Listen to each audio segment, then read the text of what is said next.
UP triple S C BPO ग्राम पंचायत अधिकारी की पंचायत सीरीज़ को कंटिन्यू करते हुए आज ये हमारी सेकंड क्लास है। तो ये क्लास आप लोगों के लिए बहुत ही महत्वपूर्ण होने वाली है। इस क्लास में हम बहुत सारे टॉपिक कवर करने वाले हैं, जैसा कि आपने थंबनेल में वो टॉपिक देख ही लिए होंगे। तो इस क्लास को शुरू करने से पहले यदि आप हमारे चैनल पर पहली बार विजिट कर रहे हैं तो प्लीज़ हमारे चैनल को सब्सक्राइब कर लीजिएगा, वीडियो को लाइक और शेयर कर दें और साथ ही कमेंट करके बताएं कि आपको ये क्लास कैसी लगी। देखिए, हम आपके लिए मेहनत कर रहे हैं, नोट्स बना रहे हैं और आपको फ्री में नोट्स दे रहे हैं, एक भी पैसा आपसे नहीं ले रहे हैं। तो आपको क्या करना है कि आपको बस वीडियो को लाइक करना है और हमें सपोर्ट के तौर पर चैनल को सब्सक्राइब करना है। तो इससे क्या होगा कि हमारा कॉन्फिडेंस बढ़ेगा और हम इसी तरह से आपके लिए फ्री में और भी कंटेंट प्रोवाइड कराएंगे। देखिए, इस क्लास को करने के बाद हम आने वाली क्लास में करने वाले हैं टॉप क्वेश्चंस, जो कि यूपी ट्रिपल एस सी और यूपीएससी यूपी पीसीएस के द्वारा पूछे जा चुके हैं पंचायती राज व्यवस्था से संबंधित। तो आपको उन क्वेश्चंस को देख करके अंदाज़ा होगा कि UP triple S C BPO में किस तरह के प्रश्न करने वाली है। तो चलिए आज की इस क्लास को शुरू करते हैं। आप लोग इस क्लास को एंड तक ध्यान से ज़रूर देखिएगा, ये क्लास आपके लिए बहुत ही महत्वपूर्ण होने वाली है। यहाँ से आपके पंचायती राज व्यवस्था से संबंधित बहुत सारे टॉपिक क्लियर होने वाले हैं। साथ ही आपके आने वाले ग्राम पंचायत अधिकारी के एग्ज़ाम के लिए ये क्लास बहुत ज़्यादा महत्वपूर्ण होने वाली है। तो आज की इस क्लास में हम सबसे पहले पढ़ेंगे पंचायती राज व्यवस्था। तो स्वतंत्र भारत में पंचायती राज व्यवस्था को क्यों अपनाया गया, क्यों इसकी आवश्यकता पड़ी। तो इसका मेन उद्देश्य था भारत में लोकतांत्रिक विकेंद्रीकरण की भावना को साकार करना। तो लोकतांत्रिक विकेंद्रीकरण क्या होता है? तो लोकतांत्रिक विकेंद्रीकरण का अर्थ होता है शासन, जो सत्ता है, जो सरकार है, वो एक स्थान पर केंद्रित ना रहे। जैसे कि केंद्र सरकार यानी कि लोकसभा जो हो गई, वो एक स्थान पर केंद्रित ना रहे। इसके बजाय क्या करें कि जो एक स्थान पर केंद्रित है इसको स्थानीय स्तरों पर जगह जगह इसको तोड़ा जाए, यानी कि स्थानीय स्तरों पर विभाजित किया जाए। जिससे क्या होगा कि जो आम आदमी है, आम जनता है, जो गांव में निवास करती है, आम आदमी, उसकी सत्ता में भागीदारी बढ़ जाएगी, भागीदारी इसकी बढ़ जाएगी। और भागीदारी जब बढ़ेगी तो उसके बाद में वह क्या करेगा, अपने हितों के लिए, अपनी आवश्यकताओं के अनुरूप सरकार का संचालन करवा सकता है, करने में मदद कर सकता है। तो इसलिए लोकतांत्रिक विकेंद्रीकरण की भावना आई और इसको साकार करने के लिए पंचायती राज व्यवस्था को अपनाया गया। लेकिन इसका तात्पर्य यह नहीं माना जाना चाहिए कि पंचायती राज की परिकल्पना केवल स्वतंत्र भारत की ही उपज है। कहने का मतलब है कि भारत स्वतंत्र हुआ उसके बाद ही भारत में पंचायती राज व्यवस्था नहीं आई है। भारत में पंचायती राज व्यवस्था का चलन पहले से ही था, जैसे कि आपने पिछली क्लास में पढ़ा है। तो भारत के प्राचीन इतिहास के अवलोकन से पता चलता है कि वैदिक काल में भी पंचायतों का अस्तित्व था। उस जमाने में राजा पंचायतों के माध्यम से राज करता था। तो वैदिक काल में राजा जो राज्य करता था वो कैसे करता था? पंचायतों के माध्यम से। ग्राम के प्रमुख को उस समय ग्रामीणी कहा जाता था, तो ये हम लोग पढ़ चुके हैं। तथा ग्रामीणी ही पंचायतों का प्रमुख कार्यकर्ता होता था। तो पंचायत का प्रमुख कार्यकर्ता कौन होता था? ग्रामीणी। इसके बाद बात करते हैं बौद्ध काल। तो बौद्ध काल में भी ग्राम परिषदों के होने का उल्लेख मिलता है। बौद्धिक कालीन साहित्य से पता चलता है कि ग्राम परिषदों का प्रमुख कार्य ग्राम भूमि की व्यवस्था करना, शांति सुरक्षा में सहयोग प्रदान करना था। तो ये भी हम पढ़ चुके हैं। स्मृति ग्रंथों में भी पंचायतों का उल्लेख मिलता है। इस तरह यह स्पष्ट होता है कि वैदिक व बौद्ध काल में पंचायतें ग्रामीण जनहित में कार्य करने में संलग्न थीं, यानी कि पंचायतें पहले से ही लागू थी और संलग्न थी कार्य करने में। तो ये कोई स्वतंत्र भारत की उपज नहीं थी। रामायण एवं महाभारत काल में भी इनका काफ़ी विस्तार व विकास हो चुका था। पंचायतें गांव स्तर से लेकर राज्य स्तर तक हुआ करती थी। तो रामायण और महाभारत काल में पंचायतें जो हैं वो ग्राम स्तर से लेकर के राज्य स्तर तक हुआ करती थी और इसको हमने बहुत अच्छी तरह से अपनी फर्स्ट क्लास में पढ़ चुके हैं। आगे देखते हैं। इसके बाद बात करते हैं। देखिए, फिर भी यह अवश्य है कि वर्तमान पंचायत राज की कल्पना स्वाधीनता संघर्ष के दौरान संजोई गई। यानी कि जब भारत अपनी स्वतंत्रता के लिए लड़ाई लड़ रहा था तो जो पंचायत राज जो अभी वर्तमान में है, तो इसकी कल्पना उसी समय की उपज है। महात्मा गांधी के स्वराज्य की अवधारणा में पंचायती राज व्यवस्था की परिकल्पना निहित थी। तो जो महात्मा गांधी जो अपने स्वराज्य की अवधारणा लेकर चल रहे थे कि भारत स्वतंत्र होगा तो कैसा होगा, तो उसमें इनकी जो पंचायती राज व्यवस्था है इसकी परिकल्पना भी निहित थी, यानी कि पंचायती राज व्यवस्था भी शामिल थी। जब भारत ने स्वतंत्रता पश्चात संविधान का निर्माण किया तो राज्य के नीति निर्देशक तत्व, जिनको आप कहते हैं डीपीएसपी, जो कि आपके आर्टिकल 36 से लेकर के 51 तक हैं, तो ये 36 से 51 तक राज्य के नीति निर्देशक तत्वों में पंचायती राज की धारणा को बहुत महत्वपूर्ण स्थान दिया गया है। तो पंचायती राज व्यवस्था को संविधान में कहाँ स्थान दिया गया है? तो राज्य के नीति निर्देशक तत्वों में इसको स्थान दिया गया है। महत्वपूर्ण प्रश्न बनेगा यहाँ से। तो आपने देखा होगा कि संविधान के अनुच्छेद 40 में, तो संविधान का जो अनुच्छेद 40 है आपका नीति निर्देशक तत्वों में, उसमें कहा गया है कि प्रत्येक राज्य ग्राम पंचायतों की स्थापना के लिए आवश्यक कदम उठाएगा और उन्हें ऐसी शक्तियां प्रदान करेगा जो उन्हें स्वायत्त शासन की इकाई के रूप में कार्य करने में सक्षम बनाने के लिए आवश्यक है। तो इस अनुच्छेद का कहना है कि जो प्रत्येक राज्य है वो अपने अपने राज्य में ग्राम पंचायतों के स्थापना के लिए कदम उठाएंगे, उनकी स्थापना करेंगे और उनको ऐसी शक्तियां प्रदान करेंगे जिससे कि वो स्वायत्त यानी कि स्वतंत्र होकर के अपना शासन चला सके और कार्य करने में सक्षम हो। आगे देखते हैं। तो ये बात हो गई। इसके बाद अब हम देखने वाले हैं पंचायती राज व्यवस्था अपनाए जाने के सिद्धांत। तो क्या सिद्धांत थे, किस सिद्धांत के आधार पर इसको अपनाया गया? तो निम्नलिखित सिद्धांतों पर आधारित है। देखेंगे, भारत विश्व का सबसे बड़ा लोकतांत्रिक देश है। तो आपसे पूछा जाएगा विश्व का सबसे बड़ा लोकतांत्रिक देश कौन सा है? तो भारत है। सत्ता को दिल्ली की लोकसभा अथवा राज्यों के विधान मंडलों तक ही यदि सीमित रखा जाए तो देश पनप नहीं सकता है। तो ये था कि जो भारत है ये सबसे बड़ा लोकतांत्रिक देश है, लोगों की सरकार है, लोग चुनते हैं, लेकिन यदि इसको हम सत्ता को दिल्ली की लोकसभा और राज्यसभा विधानमंडल तक ही सीमित रखेंगे तो हमारा देश आगे नहीं बढ़ पाएगा। हमें स्थानीय सरकार की ज़रूरत पड़ेगी जो कि स्थानीय लोगों के लिए कार्य करेगी, और जब स्थानीय लोग, जो गाँव में रहने वाला लोगों का कल्याण होगा, तभी हमारा देश आगे बढ़ सकता है। तो अतः यह आवश्यक है कि सत्ता का विकेंद्रीकरण कर गांव से जिला और स्थानीय स्वशासित संस्थाओं का त्रिस्तरीय ढांचा बनाया जा सके। यहाँ पर राज्य होगा, राज्य से जिला और स्थानीय स्वशासित संस्थाओं का त्रिस्तरीय ढांचा बनाया जा सके। तो कैसा ढांचा बनाना था? 3 स्टेज यानी कि त्रिस्तरीय। यह एक ऐसी व्यवस्था है जिससे देश का हर गांव और गांव का हर परिवार दिल्ली की लोकसभा से जुड़ जाएगा। तो जैसे ही हम स्थानीय संस्थाओं की स्थापना करेंगे, ग्राम सभा, ग्राम पंचायत की स्थापना करेंगे, तो ग्राम का जो हर परिवार होगा, हर लोग होगा, हर गांव होंगे, वो सीधे सीधे क्या होंगे? दिल्ली की लोकसभा से जुड़ जाएंगे और उनका प्रतिनिधित्व जो कर रहे होंगे, जो प्रधान होंगे वहाँ के, वो अपनी आवाज़ को ऊपर तक, पंचायत के जो अधिकारी होंगे वो उनकी बात को दिल्ली की लोकसभा में पहुँचाएंगे, और यहाँ से क्या होगा कि देश का हर गाँव और हर परिवार दिल्ली की लोकसभा से जुड़ जाएगा। इसके बाद बात करते हैं पंचायती राज की संस्थाएं सामुदायिक विकास की एजेंसी बने।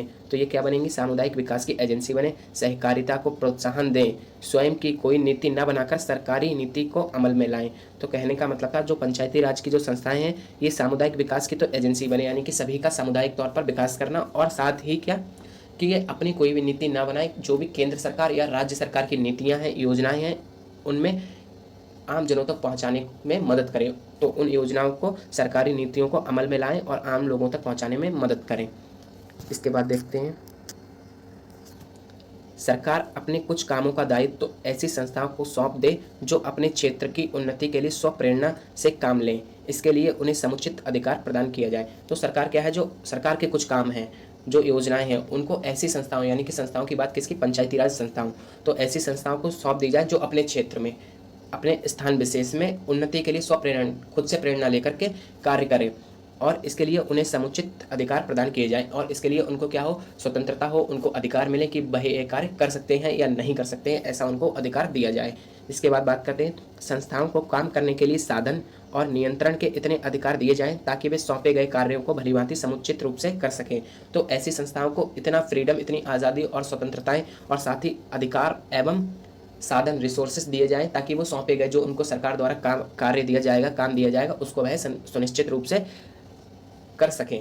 इसके बाद बात करते हैं, इस प्रकार की व्यवस्था बनाई जाए कि भविष्य में अधिकार सौंपने में सुविधा हो। तो जो व्यवस्था बनाई जाएगी वह इस प्रकार की बनाई जाए कि जब केंद्र सरकार या राज्य सरकार इनको अधिकार सौंपे तो उसमें सुविधा हो, कोई भी ज़्यादा कड़ी मशक्कत ना करनी पड़े, सुविधा अनुसार कार्य हो जाए। इसके बाद देखते हैं, अब है पंचायती राज की संकल्पना। तो इसकी संकल्पना कैसे आई? भारत में पंचायतों का इतिहास बहुत पुराना है, जैसे कि हमने इतिहास से पढ़ लिया है, रामायण काल, महाभारत काल, वैदिक काल, बौद्ध काल, इन सभी में प्राचीन भारत में क्या था? पंचायती राज की संकल्पना थी। प्राचीन काल में आपसी झगड़ों का फैसला पंचायत ही करती थी, परंतु अंग्रेजी राज के ज़माने में पंचायत धीरे धीरे समाप्त हो गई। तो जैसे ही अंग्रेजों ने भारत पर शासन किया, उन्होंने क्या किया? पंचायतों को धीरे धीरे समाप्त कर दिया, क्योंकि उनसे उन्हीं को परेशानी हो रही थी शासन करने में, और सब काम प्रांतीय सरकार करने लगी। और प्रांत में किसकी सरकार थी? अंग्रेजों की सरकार थी। इसीलिए उन्होंने धीरे धीरे पंचायतों को समाप्त कर दिया। स्वाधीनता प्राप्ति के बाद राज्य सरकारों ने पंचायतों की स्थापना की और विशेष ध्यान दिया, और इसकी शुरुआत का श्रेय पंडित जवाहरलाल नेहरू को है। तो जब भारत स्वतंत्र हुआ उसके बाद में राज्य सरकारों ने क्या किया? पंचायतों की स्थापना की और इन पर विशेष ध्यान भी दिया। पंचायतों की स्थापना का जो विशेष श्रेय जाता है वो किसको जाता है? पंडित जवाहरलाल नेहरू जी को, जो कि उस समय कौन थे? प्रधानमंत्री थे।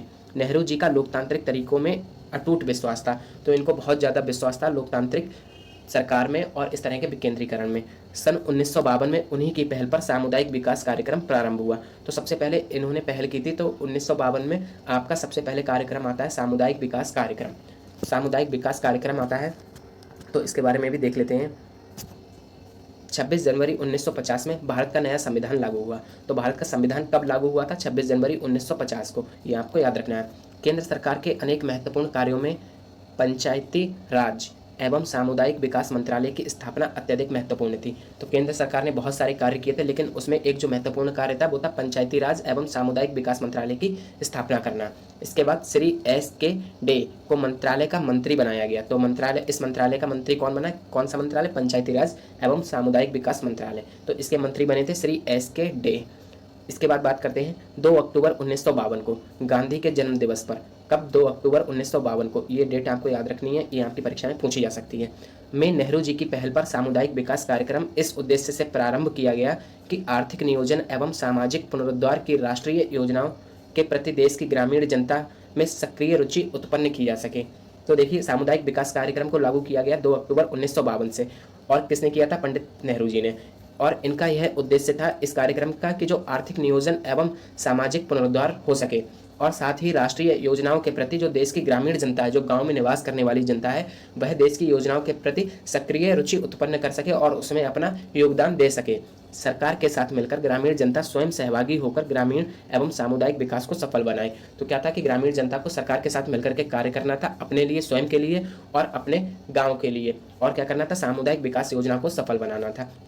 इसमें प्रमुख रूप से निम्नलिखित कार्यों को पूरा करने का उद्देश्य रखा गया था। तो इसमें क्या क्या उद्देश्य थे वो देख लेते हैं। तो इस योजनाओं के उद्देश्य थे ग्राम में संपर्क मार्गों का विकास करना। तो संपर्क मार्ग यानी कि जो ग्राम है उनको आपस में जोड़ना और बड़े बड़े शहरों से उनको जोड़ना। संपर्क मार्ग यानी कि सड़क निर्माण करना, संपर्क करना, एक दूसरे से जोड़ना। स्वास्थ्य कल्याण कार्यक्रम, तो स्वास्थ्य से संबंधित इसका उद्देश्य था। प्राथमिक शिक्षा का विस्तार करना, प्राथमिक शिक्षा से का विस्तार करना जिससे कि सभी को पर्याप्त मात्रा में और शिक्षा प्राप्त की जा सके, जिससे कि भारत के लोग साक्षर हो सकें। कृषि की उपज बढ़ाने के लिए ग्रामीण किसानों को प्रशिक्षित करना। तो भारत कृषि प्रधान देश है और इसीलिए कृषि की उपज को बढ़ाने के लिए ग्रामीणों को प्रशिक्षण देना, यानी कि उनको ट्रेनिंग देना कि कैसे खेती को और अच्छा किया जा सके, कृषि की उपज को बढ़ाया जा सके। ये है इसके उद्देश्य थे। ग्रामीण को विभिन्न क्षेत्रों प्रशिक्षित कर आय एवं आत्मविश्वास बढ़ाना। तो ग्रामीणों को बहुत सारे फील्ड्स की ट्रेनिंग देना और उनको आय यानी कि उनकी इनकम बढ़ाना और उनका आत्मविश्वास उनको बढ़ाना इस योजना का उद्देश्य था। यह प्रयास करना कि स्वयं ग्रामीण जनता विकास एवं कल्याण कार्यक्रम में आगे आए तथा सरकारी तंत्र के सहयोग से कार्य करे। तो इस योजना का एक मेन उद्देश्य था कि जो ग्रामीण जनता है वो सक्रिय रूप से भागीदारी हो और आगे आकर के सरकारी तंत्र के साथ मिलकर के इसमें सहयोग करे। तो ये तो इसके उद्देश्य हुए सामुदायिक विकास योजना के। इसके बाद देखते हैं उपर्युक्त उद्देश्यों में अधिक सफलता नहीं प्राप्त हो सकी, विशेष रूप से जनसहयोग में इन कार्यक्रमों में प्रभावी नहीं हो सका। तो यह योजना काफ़ी अच्छी तरह से लागू की गई, लेकिन जैसा इसके उद्देश्य थे, जो रिजल्ट चाहिए था, वैसा रिजल्ट नहीं मिला। और इसका जो विशेष कारण था वो था जनसहयोग। तो इन कार्यक्रमों में जो जनता का सहयोग चाहिए था, ग्रामीण लोगों का, वो सहयोग नहीं मिल सका, इसलिए ये कार्यक्रम उतना सफल नहीं रहा। अब हम आगे देखते हैं प्रमुख समितियाँ। बलवंत राय मेहता समिति सामुदायिक विकास कार्यक्रम पर काफ़ी खर्च होने और इसकी सफलता के लंबे चौड़े दावे के बाद इसकी जांच के लिए एक अध्ययन दल 1957 में नियुक्त किया गया। तो सामुदायिक विकास कार्यक्रम योजना असफल होने के बाद इसके अध्ययन के लिए एक समिति नियुक्त की गई 1957 में, जिसका नाम था बलवंत राय मेहता समिति। और इस समिति के जो अध्यक्ष थे वो थे श्री बलवंत राय मेहता जी। इस दल ने सरकार को बताया कि सामुदायिक विकास कार्यक्रम की बुनियादी त्रुटि यह है कि जनता का इसमें सहयोग नहीं मिला। तो इस समिति की जो रिपोर्ट गई उसमें कहना था कि इसकी असफलता का मेन कारण था कि जनता ने इसमें सहयोग नहीं किया। और इसके बाद मेहता दल ने अंत में 1957 के अंत में अपनी रिपोर्ट में यह सिफारिश की कि लोकतांत्रिक विकेंद्रीकरण और सामुदायिक विकास कार्यक्रमों को सफल बनाने हेतु पंचायती राज संस्थाओं की तुरंत शुरुआत की जानी चाहिए। और अध्ययन दल ने इसे, यानी कि इस समिति ने इसे लोकतांत्रिक विकेंद्रीकरण का नाम दिया। तो जिस तरह से बताया गया कि जो पंचायती राज संस्थाएं हैं उसकी तुरंत शुरुआत की जानी चाहिए इन कार्यक्रमों को सफल बनाने के लिए। और इस कार्यक्रम को, यानी कि पंचायती राज संस्थाओं की स्थापना के लिए जो इस कार्यक्रम का नाम दिया गया वो था लोकतांत्रिक विकेंद्रीकरण। इसके बाद देखते हैं दल की जो प्रमुख सिफारिशें थी, यानी कि इस समिति ने क्या क्या प्रमुख सिफारिश की थी उसको भी देख लेते हैं। तो इस समिति का कहना था कि स्थानीय स्वशासन की इन संस्थाओं को प्रशासन की वास्तविक शक्तियाँ तथा उत्तरदायित्व प्रदान करना चाहिए, यानी कि जो स्थानीय स्वशासन होंगे, पंचायतें होंगी, उनको वास्तविक शक्तियाँ प्राप्त हों प्रशासन करने की, जिससे कि वह अपना प्रशासन अच्छे से कर सकें स्वतंत्र रूप से बिना किसी दबाव के। स्थानीय स्वशासन की गांव से लेकर जिला स्तर तक त्रिस्तरीय व्यवस्था होनी चाहिए। तो इन्होंने बताया कि सबसे पहले राज्य, फिर राज्य में जो आपके आएगा डिस्ट्रिक्ट, उसमें कैसी होनी चाहिए, डिस्ट्रिक्ट में, जिले में त्रिस्तरीय पंचायती राज व्यवस्था होनी चाहिए डिस्ट्रिक्ट में, यानी कि जिला में। तो कैसे होगी आप देखेंगे कि ग्राम स्तर पर इन्होंने बताया ग्राम पंचायत समिति होनी चाहिए, खंड स्तर पर पंचायत समिति होनी चाहिए, खंड स्तर यानी कि ब्लॉक स्तर पर, तो ब्लॉक स्तर पर जो समिति होगी उसको पंचायत समिति कहा जाएगा। तो आपसे ये नाम भी पूछ सकता है कि ग्राम स्तर पर या ब्लॉक स्तर, खंड स्तर पर कौन सी समिति होगी। और बताया कि जिला स्तर पर जो समिति होगी उसका नाम जिला परिषद होगा। तो ये कहना था बलवंत राय मेहता समिति का। इन संस्थाओं को पर्याप्त संसाधन यानी कि रिसोर्सेज इनको देने चाहिए, जिससे यह अपना उत्तरदायित्व तो पूरा कर सकें। तो इनको सारे रिसोर्सेज उपलब्ध कराए जाने की जिम्मेदारी होनी चाहिए।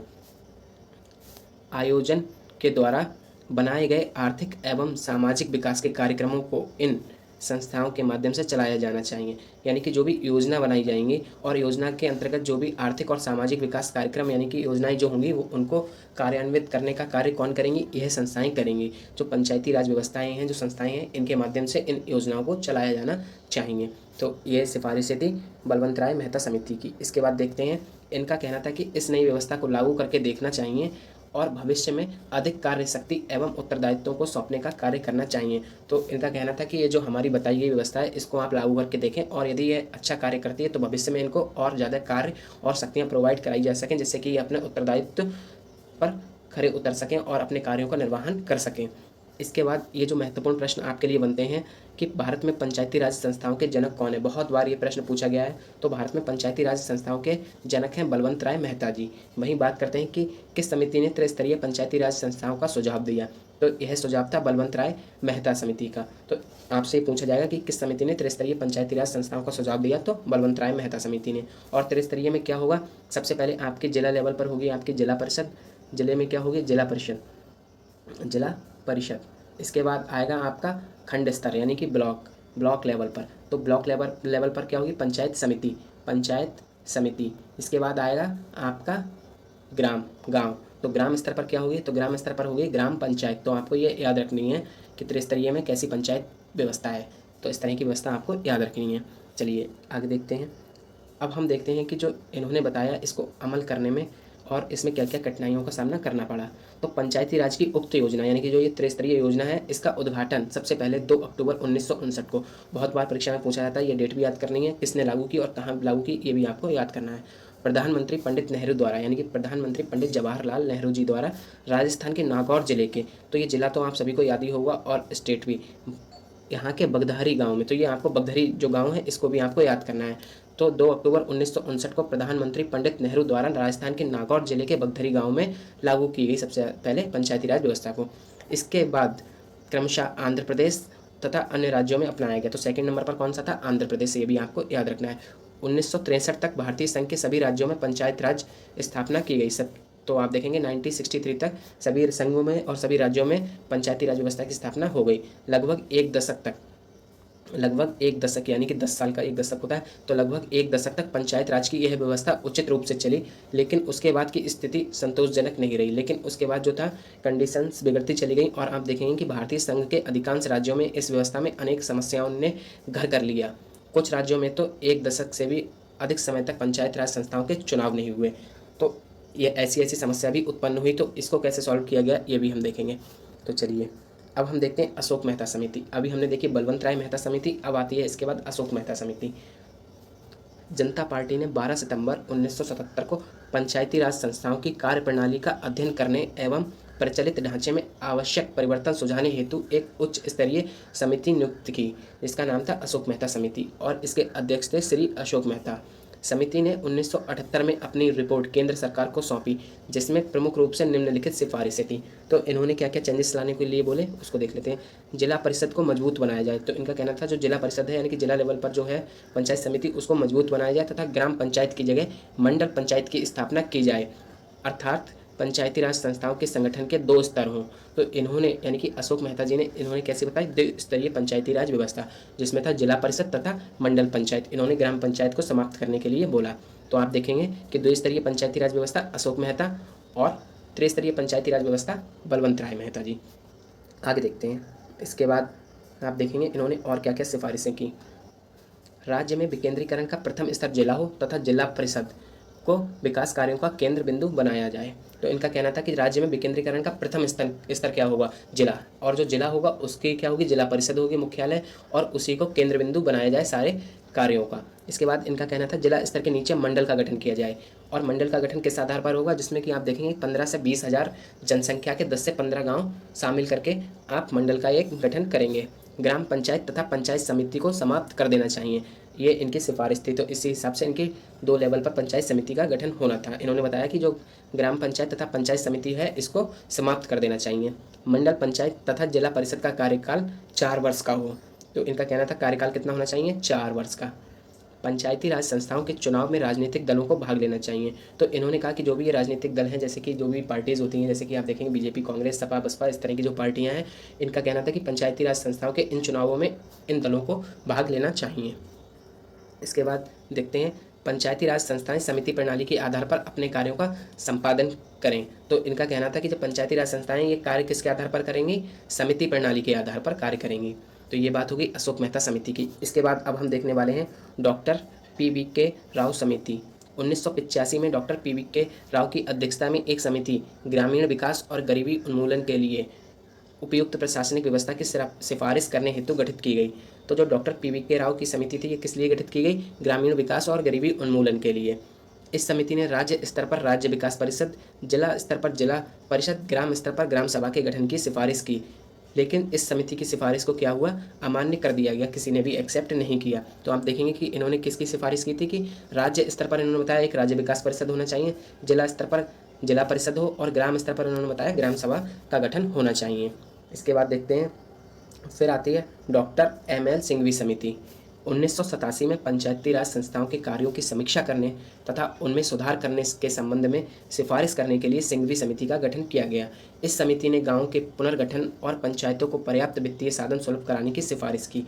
तो इसने क्या सिफारिश की थी, कि जो पंचायतें हैं, जो गांव हैं, इनका एक तो पुनर्गठन हो, इनका दोबारा से गठन होना चाहिए, और पंचायतों को पर्याप्त वित्तीय साधन मिलने चाहिए, यानी कि उनको जो वित्तीय सहायता है वो पर्याप्त मात्रा में मिलनी चाहिए। ये थी सिफारिश डॉक्टर LM सिंघवी समिति की। इसके बाद आप देखेंगे 1988 में पंचायती राज संस्थाओं पर विचार करने के लिए PK थुंगन समिति का गठन किया गया। तो देखिए आपको ये डेट्स भी याद रखनी है, सन कि किस सन में कौन सी समिति का गठन किया गया और किस उद्देश्य से किया गया।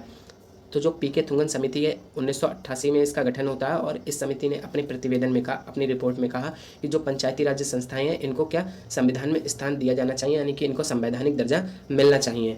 इस समिति की सिफारिश के आधार पर 1989 में 1989 में राजीव गांधी की सरकार थी, तो उनके द्वारा 64वां संविधान संशोधन विधेयक, तो आपको याद रखना कौन सा विधेयक है, 64वां संविधान संशोधन विधेयक लोकसभा में विचारार्थ प्रस्तुत किया गया। लेकिन इस विधेयक को राज्यसभा में आप देखेंगे राज्यसभा में एक्सेप्ट नहीं किया गया था, तो राज्यसभा में आवश्यक बहुमत प्राप्त नहीं हुआ, तो इसलिए ये विधेयक पारित नहीं हो सका। और इसके बाद फिर 10वीं लोकसभा चुनाव, तो अब आप देखेंगे कि ये कौन सी लोकसभा है, 10वीं। तो 10वीं लोकसभा चुनाव के बाद स्थापित जो केंद्रीय सरकार आई, उसने पुनः इस दिशा में प्रयत्न किए तथा 1993 में पंचायत राज या फिर आप देखेंगे ग्रामीण क्षेत्रों में स्थानीय स्वशासन के संबंध में 73वां संविधान संशोधन अधिनियम पारित किया। तो आप देखेंगे कि 1993 में था, 73वां संविधान संशोधन अधिनियम पारित हुआ। अब हम देखने वाले हैं 73वें संविधान संशोधन को, क्या हुआ था 73वें संविधान संशोधन में, उसको भी अब हम देख लेते हैं। 73वां संविधान संशोधन अधिनियम 1992। इस संशोधन द्वारा संविधान में एक नया भाग 9, तो आपको याद रखना है भाग 9 तथा अनुच्छेद 243 से लेकर के अनुच्छेद 243O व एक नई अनुसूची 11वीं जोड़ी गई। तो इसमें क्या क्या जोड़ा गया था, भाग 9 को जोड़ा गया, अनुच्छेद 243 से 243O तक, और एक 11वीं अनुसूची जोड़ी गई। कौन सा संविधान संशोधन था, 73वां संविधान संशोधन 1992। तो ये 1992 में आया, लेकिन ये लागू कब हुआ, तो यह अधिनियम 25 अप्रैल 1993 से लागू हुआ। इसके बाद देखते हैं, इस संवैधानिक संशोधन के आधार पर पंचायत राज के संबंध में प्रमुख रूप से निम्नलिखित व्यवस्थाएं की गई। तो क्या क्या व्यवस्थाएं की गई ये भी देख लेते हैं। तो देखिए इसमें जो अनुसूची जोड़ी गई, भाग 9 जोड़ा गया, तो इसके बाद क्या होता है, पंचायती राज व्यवस्था को संवैधानिक दर्जा प्रदान किया गया। तो आपसे पूछा जाएगा कि पंचायती राज व्यवस्था को संवैधानिक दर्जा किस संशोधन के तहत प्रदान किया गया, तो वो था 73वां संविधान संशोधन 1992। चलिए देख लेते हैं इसके बाद क्या क्या व्यवस्थाएं की गई। संरचना, तो आप देखेंगे ग्राम सभा की संरचना। इस अधिनियम में प्राथमिक स्तर पर ग्राम सभा की व्यवस्था की गई। सबसे पहले इसमें प्राथमिक स्तर पर ग्राम सभा की व्यवस्था की गई। प्रत्येक गांव के सभी वयस्क नागरिकों से मिलकर बनने वाली सभा को ग्राम सभा नाम दिया गया है। यानी कि एक गांव में जो सभी वयस्क नागरिक होंगे 18 वर्ष से ऊपर के, उन सभी को मिलाकर के क्या बनेगी, ग्राम सभा। इस प्रकार यह ग्रामीण क्षेत्र में स्थानीय स्वशासन की प्रत्यक्ष लोकतंत्रीय संस्था होगी। तो यह क्या होगी, ग्रामीण क्षेत्र में स्थानीय स्वशासन की प्रत्यक्ष लोकतांत्रिक संस्था होने वाली है ग्राम सभा। यह ग्राम सभा गांव के स्तर पर ऐसी शक्तियों का प्रयोग करेगी और ऐसे कार्यों को करेगी जो राज्य विधानमंडल विधि बनाकर निश्चित करेंगे। तो जो भी राज्य अपने विधानमंडल के तहत विधि बनाकर, कानून बनाकर जो निश्चित करेंगे, सुनिश्चित करेंगे, वैसा कार्य करने के लिए यह ग्राम सभा आगे आएगी। इसके बाद देखते हैं, तो इस संशोधन के बाद त्रिस्तरीय पंचायती राज व्यवस्था का ढांचा तैयार किया गया। तो इसमें बताया गया कि इस अधिनियम में ग्राम सभा के अतिरिक्त त्रिस्तरीय पंचायती राज संस्थाओं की व्यवस्था की गई। पंचायत राज व्यवस्था के 3 स्तर होंगे। ग्राम स्तर पर ग्राम पंचायत सबसे पहले से सबसे नीचे होगा, वो होगा ग्राम गांव, उस पर क्या हुआ, ग्राम पंचायत। फिर आप देखेंगे विकास खंड या मध्यवर्ती स्तर यानी कि ब्लॉक लेवल पर क्या हुआ, खंड समिति, इसको खंड समिति भी बोल सकते हैं, क्षेत्र समिति भी बोल सकते हैं, या फिर पंचायत समिति भी बोल सकते हैं। तो ये तीनों ही नाम इसी समिति के होंगे जो कि ब्लॉक लेवल पर यानी कि खंड लेवल पर होने वाली है। इसके बाद बात करते हैं, आपका आता है 3rd नंबर। तो एक जिले में जो सबसे ऊपर होगा वो क्या होगा, जिला स्तर पर जिला परिषद। तो जिला स्तर पर गठन होगा जिला परिषद का। लेकिन जिन राज्यों या संघीय राज्य क्षेत्रों की जनसंख्या 20 लाख से कम है, तो जिन भी राज्यों की संपूर्ण जनसंख्या 20 लाख से कम है, उन्हें स्वयं अपने संबंध में इस बात पर निर्णय लेना होगा कि मध्यवर्ती स्तर पर पंचायती राज संस्थाएं रखी जाएं या नहीं। तो इसका तात्पर्य यह है कि जो जिन राज्यों की 20 लाख से कम जनसंख्या है, उनको यह तय करना होगा कि जो ब्लॉक लेवल है, जो मध्यवर्ती, इसको बोलते हैं ब्लॉक लेवल यानी कि खंड स्तर, तो इस पर उन्हें पंचायत समिति रखनी है या नहीं, यह उन राज्यों का स्वयं का फैसला होने वाला है। चलिए आगे देखते हैं। इसके बाद आता है पंचायतों की संरचना। तो पंचायतों के सभी स्थान पंचायत क्षेत्र के प्रादेशिक निर्वाचन क्षेत्रों से प्रत्यक्ष निर्वाचन द्वारा चुने गए व्यक्तियों से भरे जाएंगे। तो जो पंचायत के जो सभी स्थान होंगे वो किससे भरे जाएंगे, प्रत्यक्ष निर्वाचन द्वारा चुने गए व्यक्तियों से, यानी कि जो गांव के लोग जिन व्यक्तियों को चुनेंगे उन्हीं लोगों से इन पदों को भरा जाएगा। इस उद्देश्य के लिए प्रत्येक पंचायत क्षेत्र को ऐसी रीति से निर्वाचन क्षेत्रों में विभाजित किया जाएगा कि प्रत्येक निर्वाचन क्षेत्र की जनसंख्या और उसको आवंटित स्थानों के संख्या के बीच अनुपात समस्त पंचायत क्षेत्र में साध्य एक ही हो। यानी कि जो संपूर्ण पंचायत क्षेत्र होगा उसमें अनुपात और समानुपात सदस्यों का और जनसंख्या का एक जैसा होना चाहिए। ग्राम स्तर पर पंचायत का अध्यक्ष ऐसी रीति से चुना जाएगा जो राज्य विधानमंडल विधि द्वारा निर्धारित हो। यानी कि राज्य विधानमंडल जिस विधि का कानून बनाएगा उसी के आधार पर ग्राम स्तर पर पंचायत अध्यक्ष का चुनाव किया जाएगा। इसके बाद बात करते हैं मध्यवर्ती और जिला स्तर पर पंचायत के अध्यक्ष का निर्वाचन उसके सदस्यों द्वारा अपने में से किया जाएगा। तो जो भी सदस्य नीचे से चुन करके आएंगे ग्राम स्तर पर, यानी कि पंचायत के जो भी सदस्य चुन करके आएंगे उन्हीं में से किसी एक सदस्य का चयन किया जाएगा मध्य स्तर पर और जिला स्तर के अध्यक्ष के लिए। इसके बाद बात करते हैं राज्य सरकार यदि चाहे तो विधि बनाकर ग्राम पंचायत के अध्यक्ष को माध्यमिक स्तर के अध्यक्ष को जिला परिषद में सदस्य के रूप में उपबंधित कर सकती है। तो यानी कि अगर स्टेट गवर्नमेंट चाहे तो वह क्या करेगी, कानून बनाकर जो पंचायत के जो अध्यक्ष होगा, जो पंचायत का अध्यक्ष होगा यानी कि ग्राम पंचायत का जो अध्यक्ष होगा उसको माध्यमिक स्तर पर यानी कि खंड ब्लॉक स्तर पर सदस्य बना करके भेज सकती है। और साथ ही जो खंड स्तर का जो अध्यक्ष होगा इसको भी विधि बना करके जिला परिषद में सदस्य के रूप में भेज सकती है। तो इसका तात्पर्य यह है। तो यह क्या कौन कर सकता है, स्टेट गवर्नमेंट कर सकती है विधि कानून बना करके। चलिए आगे देखते हैं। इसके बाद अब बात करते हैं राज्य विधानमंडल विधि द्वारा ऐसे लोकसभा व विधानसभा के सदस्यों जिनके निर्वाचन क्षेत्र का कोई भाग किसी माध्यमिक या जिला पंचायत के क्षेत्र में आता हो, तो ऐसे राज्यसभा व विधान परिषद सदस्य जो कि उसी क्षेत्र में मतदाता के रूप में पंजीकृत हैं को माध्यमिक व जिला पंचायत का सदस्य बना सकती है। तो देखिए राज्य जो होगा वो विधानमंडल से विधि बनाकर यानी कि कानून बनाकर ऐसे लोकसभा व विधानसभा के सदस्य जो कि लोकसभा या विधानसभा के सदस्य होंगे और जिस क्षेत्र से वो होंगे वह जो भाग होगा वो या तो जिला पंचायत क्षेत्र में आता होगा या फिर वो माध्यमिक पंचायत क्षेत्र में आता होगा, और साथ ही उनका जो वोटिंग का पंजीकरण होगा वो भी उसी क्षेत्र में होगा। तो ऐसे सदस्यों को वो माध्यमिक व जिला पंचायत के सदस्य बना सकती है राज्य सरकार। समझ गए होंगे आप इस चीज़ को। चलिए अब हम आगे देखते हैं चुनाव की विधि। तो पंचायत चुनाव की विधि क्या होगी, पंचायत स्तर पर सभी ग्राम पंचायतों का चुनाव प्रत्यक्ष रूप से होगा, यानी कि इनको जनता के द्वारा प्रत्यक्ष रूप से चुना जाएगा। और आप देखेंगे इसके बाद जिला परिषद के स्तर पर अप्रत्यक्ष चुनाव होगा, यानी कि इसको जनता द्वारा नहीं चुना जाएगा, सदस्य अपनों में से ही किसी सदस्य को चुन करके वहां पर भेजेंगे। वहीं मध्यवर्ती स्तर की संस्था के अध्यक्ष का चुनाव प्रत्यक्ष हो या अप्रत्यक्ष हो, यह बात संबंधित राज्य सरकार निश्चित करेगी। तो ब्लॉक लेवल पर कैसा चुनाव होगा, प्रत्यक्ष या अप्रत्यक्ष, यह स्टेट गवर्नमेंट तय करेगी। चलिए आगे देखते हैं। अब बात करते हैं आरक्षण की।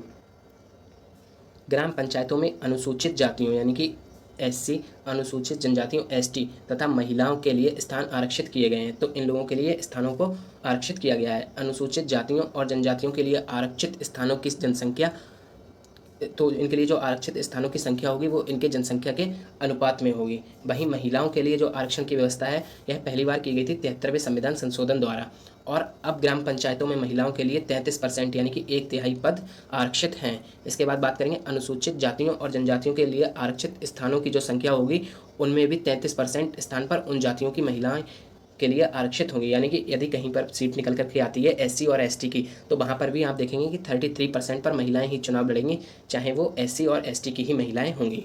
चलिए इसके बाद देखते हैं अनुसूचित जातियों, अनुसूचित जनजातियों और स्त्रियों के लिए आरक्षण की व्यवस्था ग्राम पंचायतों में अध्यक्ष पद सरपंच के लिए भी की गई है। तो ग्राम पंचायतों में जो अध्यक्ष होंगे उनके लिए, उनमें भी इनकी आरक्षण की व्यवस्था की गई है। अनुसूचित जातियों और जनजातियों के संबंध में अध्यक्ष पद के लिए उसी अनुपात में स्थान आरक्षित होंगे जिस अनुपात में उस क्षेत्र में उनकी जनसंख्या होगी। तो जिस हिसाब से उनकी जनसंख्या होगी उसी हिसाब से उनके पद भी आरक्षित किए जाएंगे। ग्राम पंचायत के अध्यक्ष पदों की कुल संख्या के 1/3 स्थान पर महिलाओं के लिए पद आरक्षित होंगे। तो जो ग्राम पंचायत के अध्यक्ष होंगे उनमें से 1/3 महिलाओं के लिए आरक्षित होंगे। प्रत्येक खंड में ग्राम पंचायत के अध्यक्ष पद पर महिलाओं के लिए आरक्षण कैसा होगा? चक्रानुक्रम होगा, यानी कि रोटेशनल होगा। तो ये चक्रानुक्रम होगा, यानी कि एक बार सबसे पहले क्या होंगी, एससी एसटी की महिलाएं होंगी, उसके बाद में ओबीसी की महिलाएं होंगी, उसके बाद में सामान्य वर्ग की महिलाएं आएंगी। तो इस तरीके से ये चक्रानुक्रम प्रक्रिया चलती रहेगी। चलिए इसके बाद देखते हैं अनुसूचित जातियों और जनजातियों के लिए यह आरक्षण उस अवधि तक प्रभावी रहेगा जिस अवधि तक अनुच्छेद 334 के अधीन उन्हें आरक्षण प्राप्त है। तो देखिए जब संविधान लागू हुआ था उस वक्त अनुच्छेद 334 के तहत 40 वर्ष तक यह आरक्षण इनको दिया गया था। यानी कि संविधान जो लागू हुआ उसके बाद 40 वर्ष तक 1990 तक इनका यह आरक्षण लागू रहना था। उसके बाद में आप देखेंगे कि 62वें संवैधानिक संशोधन 1989 के अनुसार इस अवधि को 25 जनवरी 2000 तक कर दिया गया। यानी कि अगर सरकार चाहेगी तो हर बार संशोधन करके 10 वर्ष तक इनके आरक्षण को बढ़ाया जा सकता है। और इसी प्रकार आप देखेंगे तो वर्तमान में 126वें संविधान संशोधन विधेयक द्वारा इस आरक्षण को 2020 से बढ़ा करके 2030 तक कर दिया गया है। तो आरक्षण को 10 वर्ष तक संविधान संशोधन के तहत बढ़ाया जा सकता है। वहीं ये बात हो गई एससी और एसटी के लिए। महिलाओं के लिए आरक्षण की कोई समय सीमा निर्धारित नहीं की गई है। चलिए ये तो बात हो गई आरक्षण की। अब हम देखते हैं सदस्यों की योग्यताएं। तो क्या योग्यताएं होनी चाहिए पंचायत का सदस्य निर्वाचित होने के लिए? नागरिक ने 21 वर्ष की आयु प्राप्त कर ली हो, एक तो 21 वर्ष का होना चाहिए और उस पंचायत का रहने वाला होना चाहिए, उस क्षेत्र का। वह व्यक्ति प्रवर्तन विधि के अधीन राज्य विधानमंडल के लिए निर्वाचित होने की योग्यता रखता हो। तो वह जो जिस राज्य में होगा तो उसके अधीन जो राज्य विधानमंडल होगा उसमें निर्वाचित होने की भी वो योग्यता धारण करता हो।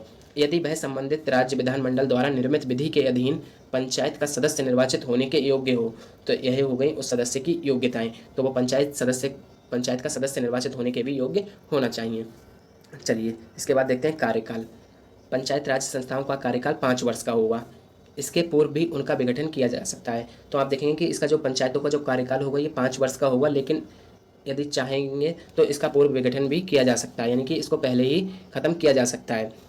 और यदि उस समय प्रवृत्ति किसी विधि के अधीन ऐसा उपबंध हो, यानी कि उस राज्य में यदि ऐसा कोई कानून हो कि उसको विघटन किया जा सकता है, तो अगर वो उसका उल्लंघन कर रहे हैं तो उसका विघटन भी 5 वर्ष से पूर्व किया जा सकता है। किसी पंचायत के गठन के लिए चुनाव 5 वर्ष की अवधि के पूर्व, यानी कि जब भी किसी नई पंचायत का गठन किया जाएगा तो 5 वर्ष पूरे होने से पूर्व ही उसका चुनाव करा लिया जाएगा। और यदि विघटन हो जाता है एक बार से, उसको पंचायत के कार्यकाल से पहले ही पंचायत को हटा दिया जाता है, उसका विघटन कर दिया जाता है, तो ऐसे में 6 माह की अवधि समाप्त होने से पूर्व ही चुनाव को करा लिया जाएगा। चलिए ये बात हो गई कार्यकाल की। अब बात करते हैं पंचायत का निर्वाचन। पंचायत के लिए निर्वाचक नामावली तैयार करने और पंचायतों के सभी निर्वाचनों के संचालन का अधीक्षण, निर्देशन और नियंत्रण राज्य निर्वाचन आयोग में निहित होगा। तो राज्य निर्वाचन आयोग होगा जो कि इनका चुनाव कराएगा, और इसमें जो भी निर्देशन और नियंत्रण करेगा वो कौन करेगा? राज्य निर्वाचन आयोग। इस कार्य के लिए राज्य में एक राज्य निर्वाचन आयोग की नियुक्ति की जा सकती है, और इसकी नियुक्ति कौन करेगा? राज्यपाल करेगा। ये भी आपको याद रखना है, राज्यपाल इसकी नियुक्ति करेगा राज्य निर्वाचन आयुक्त की। आगे देखते हैं वित्त आयोग की नियुक्ति। इस अधिनियम की एक महत्वपूर्ण बात यह है कि अब प्रत्येक 5 वर्ष के बाद राज्य स्तर पर एक वित्त आयोग का गठन होगा। यह वित्त आयोग राज्य सरकार और पंचायती राज्य संस्थाओं के बीच धन के बंटवारे के संबंध में सिफारिश करेगा। तो प्रत्येक 5 वर्ष में एक वित्त आयोग का गठन होगा और यह राज्य सरकार और पंचायतों के बीच में धन के बंटवारे के संबंध में सिफारिश करेगा।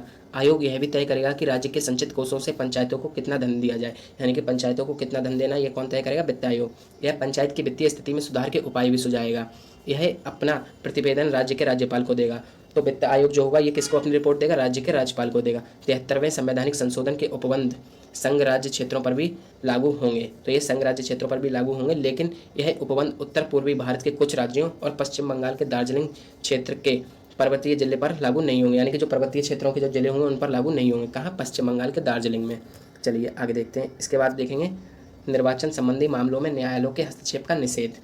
अनुच्छेद 329 में यह कहा गया है कि निर्वाचन की प्रक्रिया प्रारंभ हो जाने पर न्यायालय उसमें हस्तक्षेप नहीं कर सकते, यानी कि आर्टिकल 329 के अनुसार एक बार जब पंचायतों के जो निर्वाचन यानी कि चुनाव की प्रक्रिया प्रारंभ हो जाएगी तो न्यायालय उसमें हस्तक्षेप नहीं कर सकता है, उसको नहीं रोक सकता है। उसी प्रकार न्यायालय की इस बात की अधिकारिता नहीं होगी कि वह अनुच्छेद 243 के अधीन निर्वाचन क्षेत्रों के परिसीमन या स्थानों से संबंधित किसी विधि की मान्यता की परीक्षा करे, यानी कि न्यायालय रिव्यू नहीं कर सकता है। चलिए आगे देखते हैं। अब हम देखने वाले हैं जो 73वें संविधान संशोधन के बाद नवीन पंचायती राज व्यवस्था अपनाई गई उसका मूल्यांकन। तो 9 अक्टूबर 1995 को देश भर के पंचायत अध्यक्षों का 2 दिवसीय सम्मेलन नई दिल्ली में आयोजित हुआ। तो न्यू दिल्ली में ये सम्मेलन हुआ। सम्मेलन में पंचायतों को वित्तीय व न्यायिक अधिकार देने पर जोर दिया गया। तो कौन से अधिकार? वित्तीय व न्यायिक। पंचायतों को वित्तीय साधन देने की दृष्टि से केंद्र सरकार ने 8वीं पंचवर्षीय योजना में देश भर की पंचायतों के लिए कुल 30,000 करोड़ रुपए से अधिक का अनुदान दिया। तो कितना? 30,000 करोड़ से अधिक का अनुदान दिया। 1998 में गठित 11वें वित्त आयोग का एक विचारार्थ विषय है कि 73वें और 74वें संवैधानिक संशोधन के संदर्भ में पंचायतों और नगरपालिकाओं के संसाधनों की अनुपूर्ति के उपाय सुझाना। तो वित्त आयोग क्या करेगा? इनकी जो अनुपूर्ति के जो उपाय हैं उनको सुझाएगा। इसके बाद बात करते हैं। इस प्रकार राज्य पंचायत संस्थाओं को अधिक वित्तीय साधन देने की आवश्यकता अनुभव करते हुए इस दिशा में प्रयत्नशील रहेगी। तो राज्य इसमें कार्य करेगा। यह भी कहा गया है कि न्याय को सरल और कम खर्चीला बनाने के लिए पंचायतों को न्यायिक अधिकार दिए जाएंगे। तो क्या होगा कि न्याय सबको ठीक से मिल सके और सरल हो और कम खर्चीला हो, तो इसके लिए पंचायतों को न्यायिक अधिकार दिए जाने चाहिए। इस सम्मेलन में यह भी निश्चित किया गया है कि बाल पोषाहार, सामूहिक बीमा, वृद्धावस्था पेंशन योजना पंचायतों के माध्यम से लागू की जाए। तो कौन कौन सा? बाल पोषाहार, बच्चों को पोषाहार देना, सामूहिक बीमा और वृद्धावस्था पेंशन योजना, इनको कौन लागू करे? पंचायतों के माध्यम से। आगे देखते हैं। नवीन संवैधानिक व्यवस्था के अंतर्गत भी पंचायतों के प्रसंग में सब कुछ संतोषजनक नहीं रहा। तो इस नई योजना के बाद भी बहुत अच्छे से चली हूँ ऐसा नहीं रहा पंचायत व्यवस्था। 73वें संवैधानिक संशोधन को लागू हुए लगभग 6 वर्ष के समय हो चुका था, लेकिन तब तक भारतीय संघ के 3 राज्यों यानी कि तमिलनाडु, बिहार और उड़ीसा में पंचायतों के चुनाव नहीं हुए थे। कुछ तकनीकी बातों को आधार बनाकर इन चुनावों को रोक दिया गया था। तो ये 3 राज्य थे, तमिलनाडु, बिहार और उड़ीसा, यहाँ पर चुनावों को रोक दिया गया था। आवश्यकता इस बात की है कि संविधान द्वारा निर्धारित समय पर पंचायतों का चुनाव हो और पंचायतें दलगत राजनीति से अलग रहते हुए गांव के उत्थान में लगकर राष्ट्रीय चेतना के महत्वपूर्ण अंग बन जाएं। तो क्या करना है कि ये जो पंचायतें हों वो इन दलगत यानी कि जो ये दलों वाली राजनीति है इनसे दूर रहें और स्वतंत्र रूप से अपने उत्थान के लिए, अपने ग्रामीण लोगों के उत्थान के लिए कार्य करते हुए राष्ट्रीय चेतना के महत्वपूर्ण अंग बन जाएं। तो आज की क्लास आपकी बस यहीं तक है। यहाँ पर आपकी क्लास समाप्त होती है। आपको ये क्लास कैसी लगी जरूर बताएं और साथ ही चैनल को सब्सक्राइब करके वीडियो को लाइक और शेयर भी कर दें। Thank you.